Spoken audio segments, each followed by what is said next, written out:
Assalamualaikum warahmatullahi wabarakatuh. Hai adik-adik, berjumpa lagi dengan Bunda Erin. Maafkan ya, kali ini Bunda sedikit telat membacakan sirahnya karena sesuatu dan lain hal.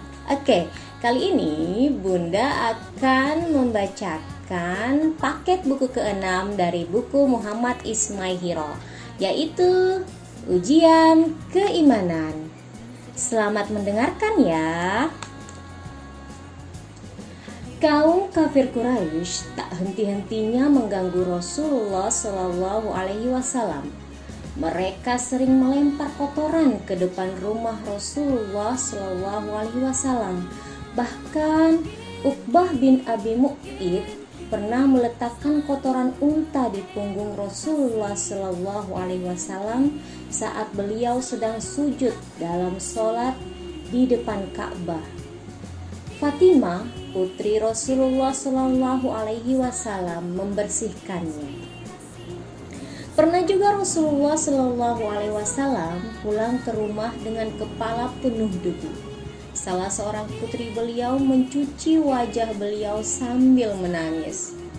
Rasulullah Shallallahu Alaihi Wasallam pun berkata, "Jangan menangis putriku, sesungguhnya Allah menjaga ayahmu." Para sahabat pun mengalami hal yang sama. Batu besar diletakkan di atas Bilal di padang pasir yang panas. Salah satu yang meletakkannya adalah Umayyah bin Khalaf, majikan Bilal. Mereka memaksa agar Bilal menyebutkan nama-nama berhala, Latta dan Uzza. Bilal menolak dengan mengatakan, "Ahad, Ahad." Penderitaan Bilal baru berakhir setelah Abu Bakar lewat melihat penganiayaan itu. Yasir dan Sumayyah, ayahanda dan ibunda dari Ammar bin Yasir, bahkan meninggal karena dianiaya oleh Abu Jahal. Rasulullah Shallallahu Alaihi Wasallam dan para sahabat semakin kukuh dengan keimanannya. Pengikutnya pun semakin bertambah. Melihat hal itu, Abu Jahal dan kafir Quraisy lainnya semakin marah. Segala tuduhan diberikan kepada Rasulullah Shallallahu Alaihi Wasallam. Mereka mengatakan Rasulullah Shallallahu Alaihi Wasallam adalah pendusta, tukang sihir, penyair, bahkan orang gila. Padahal mereka semua mengakui bahwa Rasulullah Shallallahu Alaihi Wasallam sebenarnya tidaklah demikian. Berbagai cara mereka lakukan, termasuk berkali-kali meminta kepada paman Abu Thalib untuk menghentikan dakwah Rasulullah Shallallahu Alaihi Wasallam. Apakah paman Abu Thalib akan ikut menentang Rasulullah Shallallahu Alaihi Wasallam di dalam berdakwah? Tidak. Paman Abu Thalib tetap mendukung dan membela Rasulullah Shallallahu Alaihi Wasallam. Ini membuat kaum Quraisy semakin keras bertindak. Umayyah bin Khalaf, majikan yang menyiksa Bilal bin Rabah, langsung mengumpat dan mencela setiap kali melihat Rasulullah Shallallahu Alaihi Wasallam. Lalu Allah Subhanahu wa Ta'ala menurunkan surat Al-Humazah. Wailul likulli humazatil lumazah. Celakalah bagi setiap pengumpat dan pencela. Uqbah bin Mu'id bahkan sampai meludahi wajah Rasulullah Shallallahu Alaihi Wasallam atas perintah Ubay bin Khalaf, saudara Umayyah bin Khalaf. Gangguan dan penyiksaan terus berlangsung. Rasulullah Shallallahu Alaihi Wasallam meminta para sahabat berhijrah ke negeri Habasyah. Sekarang ialah Ethiopia. Tujuannya untuk menyelamatkan agama mereka. Habasyah dipimpin oleh Raja Najasyi. Meski beragama Nasrani, Najasyi adalah raja yang adil. Rombongan para sahabat terdiri dari 12 orang laki-laki dan 4 orang wanita.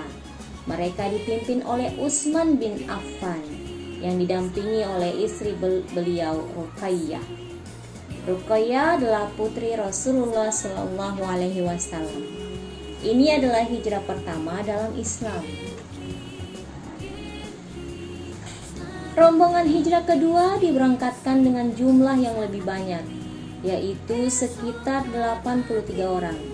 Orang Quraisy pun segera mengirimkan Amr bin As dan Abdullah bin Abu Rabi'ah kepada Raja Najasyi untuk membujuk sang raja agar tidak menerima kaum muslim. Mereka menginginkan kaum muslim dipulangkan oleh Raja Najasyi. Ja'far bin Abi Thalib bertindak sebagai wakil dari kaum muslim untuk bicara. Bisakah engkau membacakan sedikit ajaran Allah yang dibawa Muhammad? Tanya Najasyi. Ja'far pun membaca surat Maryam. Raja Najasyi dan para pendeta yang hadir mulai menangis. Najasyi kemudian berkata kepada utusan Quraisy, sesungguhnya agama ini dan agama yang dibawa oleh Isa bersumber dari cahaya yang sama.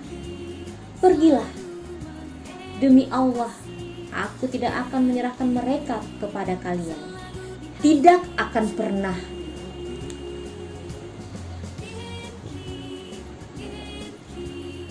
Apa yang dihadapi oleh Rasulullah SAW selanjutnya di Mekah?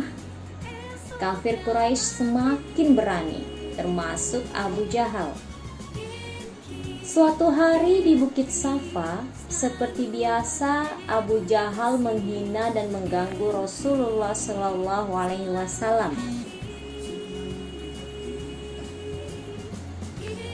Abu Jahal menghantam kepala Rasulullah SAW dengan sebongkah batu hingga berdarah. Peristiwa ini membuat Hamzah bin Abdul Muthalib, paman Rasulullah SAW, sekaligus jagoan muda Quraisy, memeluk Islam. Hamzah pun menjadi salah satu pejuang utama kaum muslim.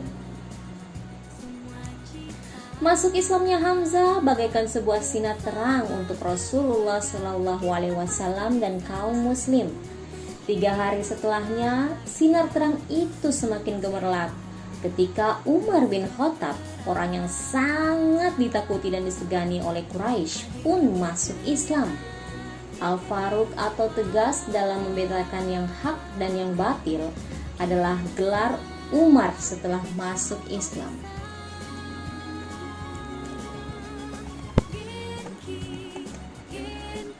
Kaum musyrik Quraisy semakin cemas mengetahui Hamzah dan Umar ada di tengah kaum muslim. Mereka pun mencoba menawarkan harta yang dapat menjadikan Rasulullah SAW orang terkaya di antara mereka. Mereka juga menawarkan jabatan sebagai raja mereka. Bahkan mereka mengajak Rasulullah SAW untuk menyembah Tuhan secara bergantian. Sehari Rasulullah SAW menyembah berhala, sehari lagi mereka menyembah Allah Subhanahu wa Ta'ala. Bersediakah Rasulullah SAW? Tentu saja upaya kaum musyrik sama sekali tidak berhasil. Allah Subhanahu wa Ta'ala kemudian menurunkan Al-Quran surah Al-Kafirun. Nah, itulah tadi sirah dari buku ke-6, yaitu ujian keimanan. Bagaimana lagi ya keseruan sirah selanjutnya? Sampai berjumpa lagi di sirah buku ke-7.